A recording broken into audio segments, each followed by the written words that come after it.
Hello everyone, welcome to English Shorthand classes. Exercise 20. Get ready for the education. Start. I am glad to welcome you today to this conference. As you are aware, our object is to discuss problems of universities with special reference to the improvement of standards and coordination of facilities for higher education. It was my intention to call this conference in January, but on account of pressure of work, this could not be done. The problem we have met to discuss is not new, though it has acquired a new urgency after the attainment of independence. You are all aware that for the last 30 years or more, there have been persistent and at times well founded criticisms of our universities. The great increase in the number of students has been accompanied by a fall in the standard of attainment. Third, equipped and ill trained graduates have increased the number of the unemployed. Their indiscipline and lack of purpose have added to our difficulties at a time when the attainment of independence has posed great problems of reconstruction and development before the country. It was in order to examine the existing defects and make recommendations for the remodeling of university education in conformity with the needs of free India that the Radhakrishnan Commission was appointed in 1948. The Commission made a careful survey of the entire field and made recommendations for necessary changes in the academic, financial, and administrative setup of our universities in the new context. It redefined the aims and objects of university education and placed special emphasis on the establishment of proper relations between the universities on the one hand and the central and state government on the other.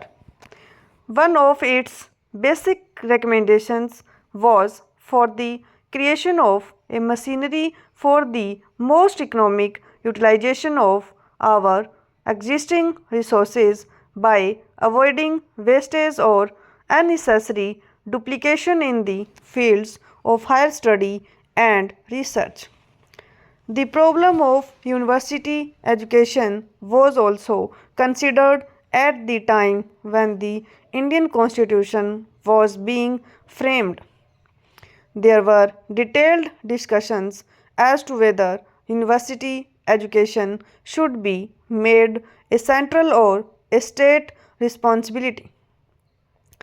The Radhakrishnan Commission had recommended that the all India aspects of university education, the repercussions and interchanges necessary and desirable between universities and the need or a national guarantee of minimum standards of efficiency require that university education should be a concurrent responsibility of the center and the states.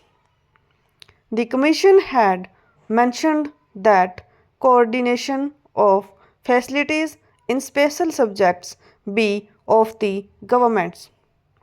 The coordination of facilities in higher education and the maintenance of standards of university education is thus an exclusive central responsibility.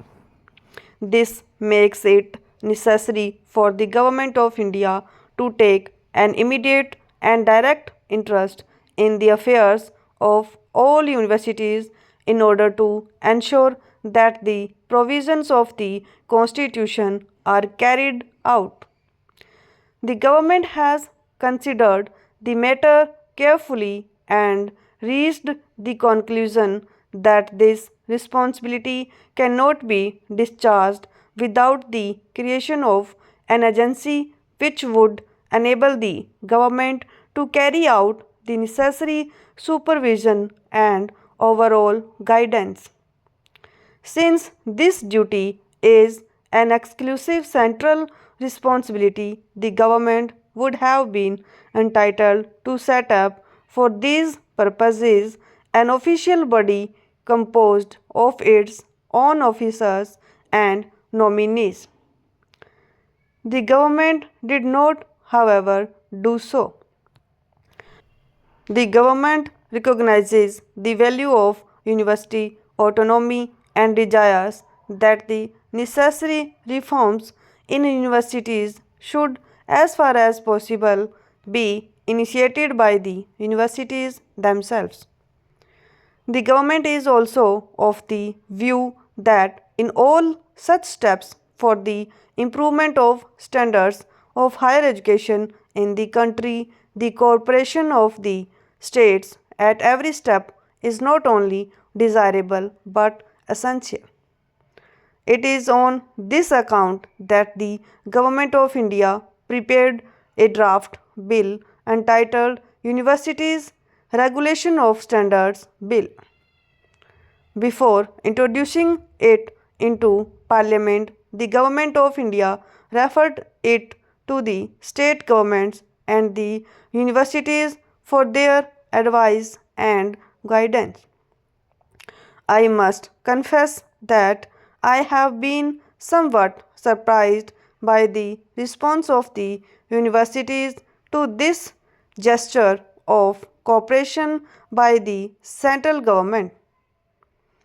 The Inter-University Board in its Madras Chennai session has expressed itself against the bill and raised doubts about its purpose and provisions.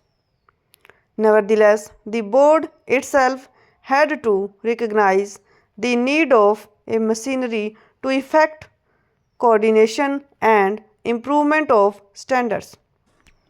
In view of this recognition, the suggestion that the draft bill indicates a desire of the Government of India to interfere with the internal autonomy of the universities is quite unfounded, and it is difficult for me to understand the grounds for such suspicion.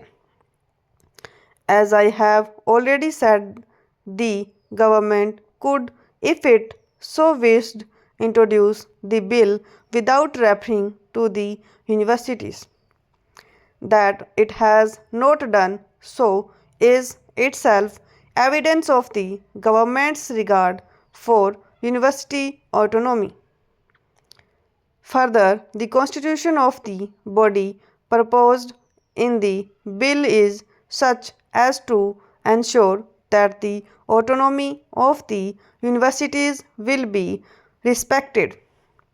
The government could have proposed the appointment of a body under its own control to look into the affairs of the universities, but instead the government has proposed that it should be autonomous also. Stop.